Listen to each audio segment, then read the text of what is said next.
Bismillahirrahmanirrahim.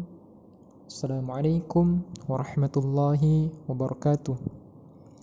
Innal hamdalillah nahmaduhu wa nasta'inuhu wa nastaghfiruh wa na'udzu billahi min shururi anfusina wa min sayyiati a'malina may yahdihillahu fala mudilla lahu wa may yudlil fala hadiya lahu. Rabbi shrah li sadri wa yassir li amri wahlul 'uqdatam min lisani yafqahu qawli. قال تعالى يا أيها الناس اتقوا ربكم الذي خلقكم من نفس واحدة وخلق منها زوجها وبث منهما رجالا كثيرا ونساء واتقوا الله الذي تساءلون به والأرحام إن الله كان عليكم رقيبا. قال النبي صلى الله عليه وسلم إذا مات الإنسان انقطع أمله إلا من ثلاث من صدقة جارية وعلم ينتفع به وولد صالح يدعو له. صدق العظيم صدق رسوله النبي الحبيب الكريم ونحن على ذلك من الشاهدين والشاكرين الحمد لله رب العالمين. Segenap yang saya hormati Ustazah Putri Nurina MAPD, yang tidak lupa juga yang saya hormati kawan-kawan yang dirahmati oleh Allah Subhanahu wa taala, yang mudah-mudahan kita senantiasa diberikan kemudahan, kita diberikan rasa keinginan yang berlebih dalam menuntut ilmu yang diridhai Allah serta ilmu yang bermanfaat bagi orang banyak. Baiklah teman-teman yang dirahmati oleh Allah, tidak panjang lebar, insyaallah pembahasan pada kali ini saya akan membahas tentang pengaruh pendidikan terhadap jiwa keagamaan. Jadi apa saja pendidikan yang berpengaruh terhadap batin seseorang? Pendidikan apa saja yang berpengaruh terhadap jiwa keagamaan seseorang? Insyaallah ada beberapa faktor yang akan dibahas pada PPT yang akan saya paparkan pada kali ini. Mudah-mudahan bisa menjadi sebuah manfaat yang baik untuk kita semua. Baiklah teman-teman yang dirahmati oleh Allah Subhanahu wa taala, kali ini saya mengirim video karena ada kendala ya, bahwa ketika sampai di kelas tadi, alhamdulillah saya cuma berdua sama Ustazah, kemudian ada Hafiz Rahman datang agak telat. Mudah-mudahan setelah ini kita diberikan kemauan yang lebih dalam menuntut ilmu ya teman-teman, karena kita kuliah di sini tidak cuma-cuma, kita menggunakan biaya hasil kerja kita sendiri, atau bahkan yang lebih parahnya menggunakan biaya orang tua kita sendiri. Nah, maka dari itu teman-teman, kita harus memiliki sesuatu apa yang kita ambil daripada ilmu-ilmu yang kita dapatkan di kuliah ini. Semoga Allah senantiasa memberikan kita rasa giat, rasa ingin lebih tahu kita dalam menuntut ilmu dan menggali ilmu seputar ilmu konseling maupun ilmu Islam yang ada di Institut Darul Quran. Oke, baik, kita ke slide yang selanjutnya. Di sini ada muqaddimah atau pendahuluan ya teman-teman.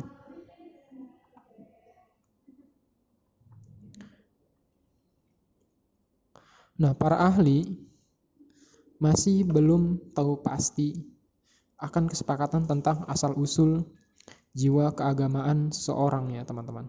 Jadi di poin yang nomor 1 ini sebenarnya menurut para ahli yang dipaparkan dalam buku Profesor Dr. Jalaluddin yang diterbitkan pada tahun 2015, bahwa para ahli ini masih belum sepakat gitu ya, mana hal pasti yang menimbulkan rasa atau jiwa keagamaan para manusia.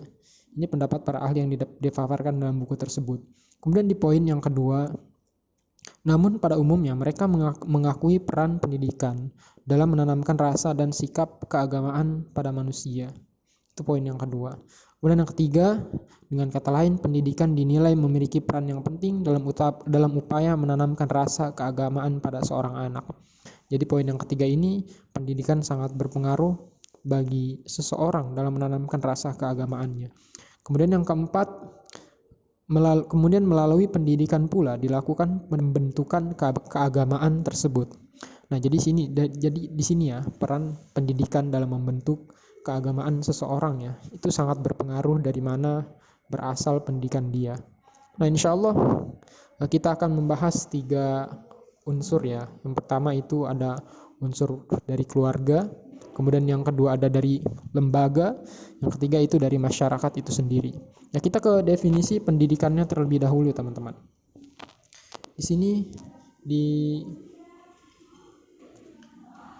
disebutkan ya bahwa pendidikan mempunyai pengaruh besar terhadap keagamaan yang timbul pada seseorang.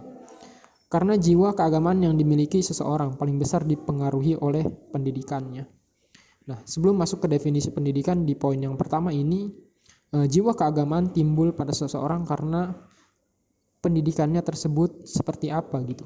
Jadi kita akan mengulas lebih dalam lagi pendidikan apa yang sangat berpengaruh pada jiwa keagamaan seseorang. Kemudian yang kedua baru ada definisi pendidikan. Sebenarnya banyak ya, definisi pendidikan itu banyak menurut para ahli, namun di sini saya ambil dari Ahmad Tafsir yang menyebutkan pendidikan adalah bimbingan atau pimpinan secara sadar oleh pendidik terhadap perkembangan jasmani dan rohani anak didik menuju terbentuknya kepribadian yang utama.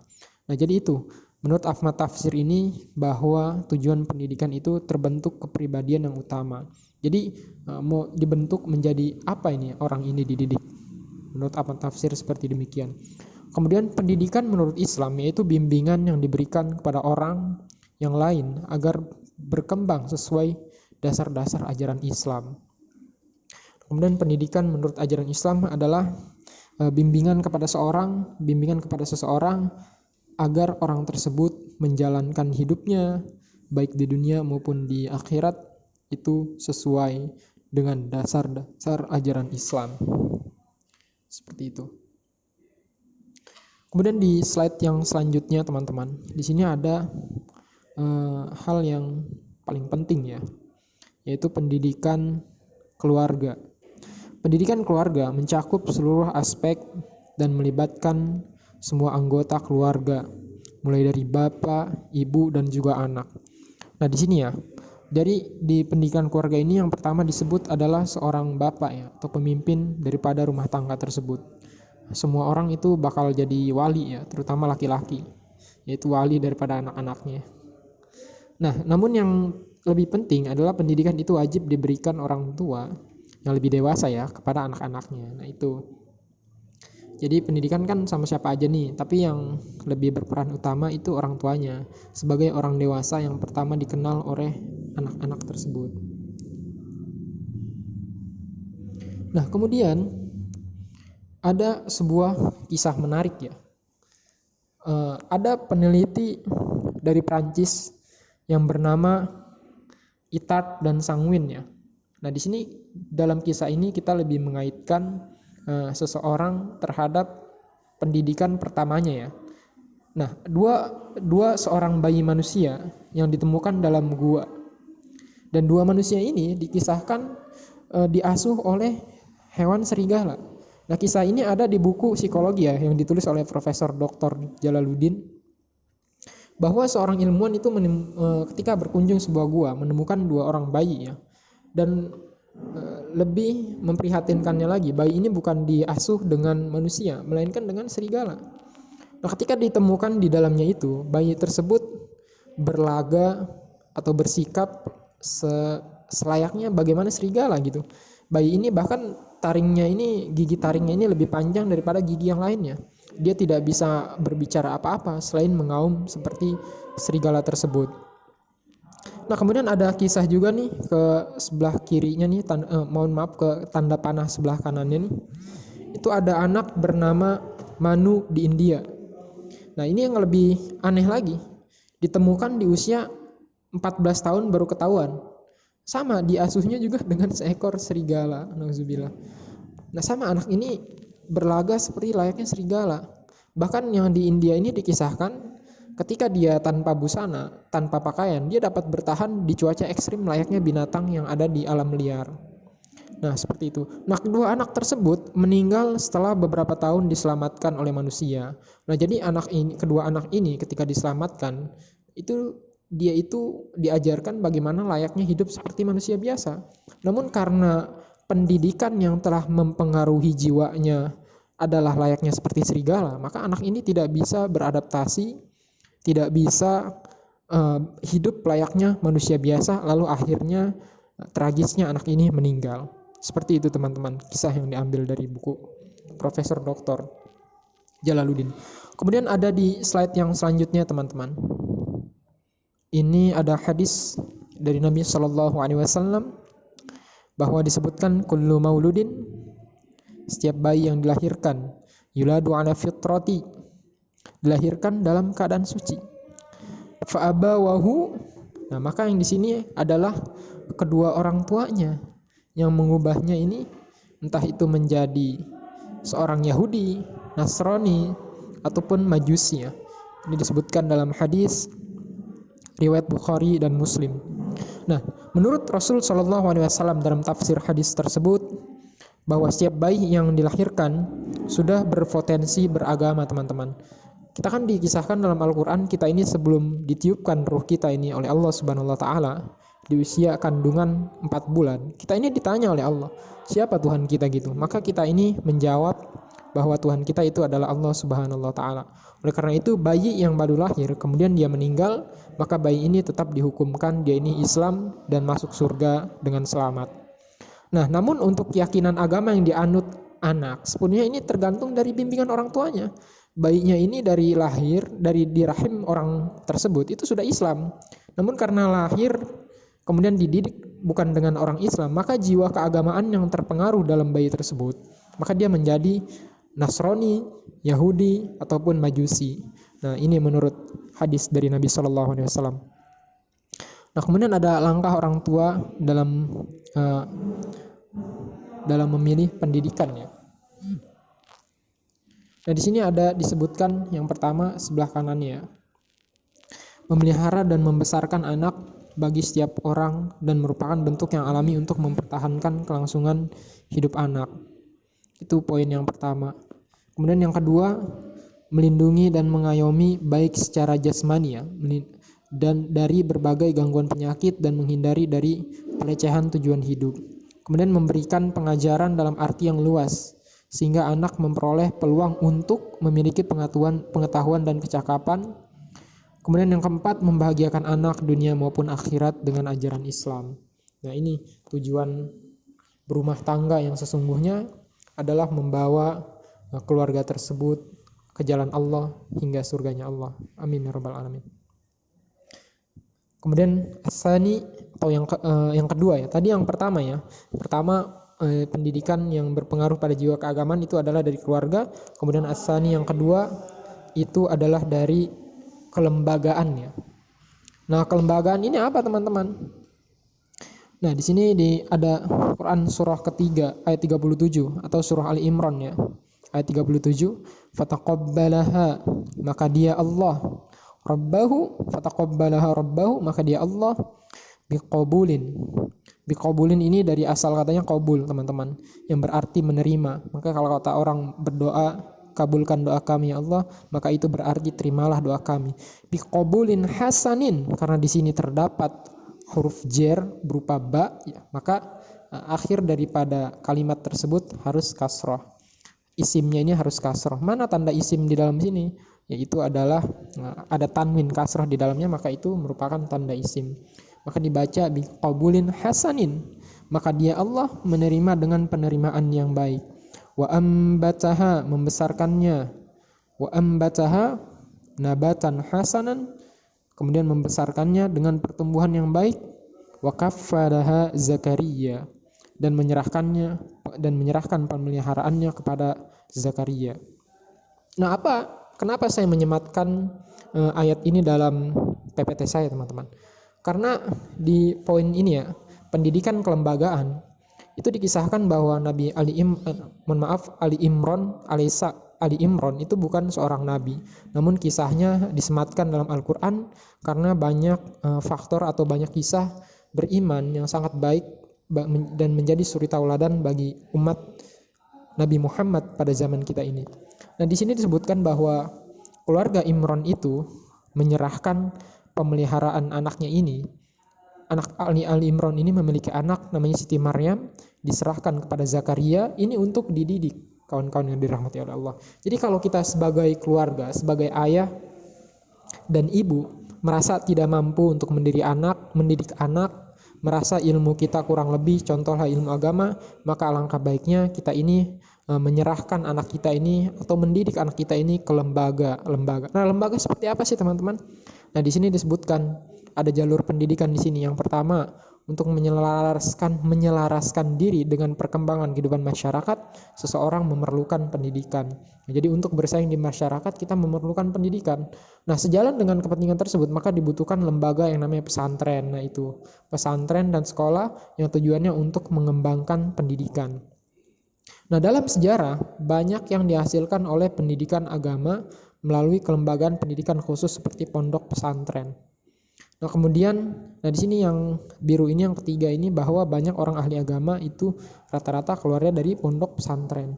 Kemudian yang keempat, poin yang selanjutnya, pendidikan agama di lembaga pendidikan baik pendidikan formal maupun pendidikan non formal akan memberi pengaruh bagi jiwa keagamaan pada anak.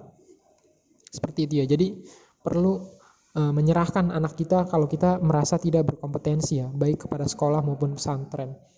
Kemudian yang selanjutnya ini kitab yang slide selanjutnya itu ada dari kitab Marroqil Ubudiyah, syarah kitab Bidayah Al-Hidayah yang ditulis oleh Imam Muhammad Nawawi, menerangkan tentang etika-etika anak didik. Anak didik ini siswa, mahasiswa atau santri ya. Jadi ada menurut Imam Nawawi ini bagaimana kita sebagai seorang anak didik memiliki adab kepada pendidiknya atau kepada ustazah, ustadz atau guru kita gitu ya. Yang pertama, memberi salam dan meminta izin masuk. Jadi kita disarankan agar memberi salam serta banyak meminta izin dulu kepada guru kita, kepada ustazah, kepada ustadz yang telah mendidik kita. Kemudian sedikit bicara di hadapannya. Kita itu terlihat enggan gitu ya.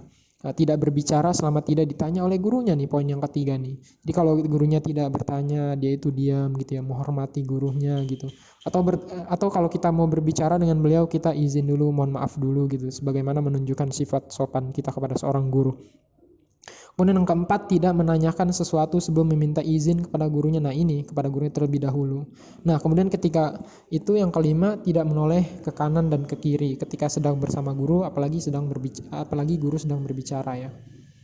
Kemudian as-salisu atau yang poin yang ketiga ya, pendidikan di masyarakat ya, teman-teman.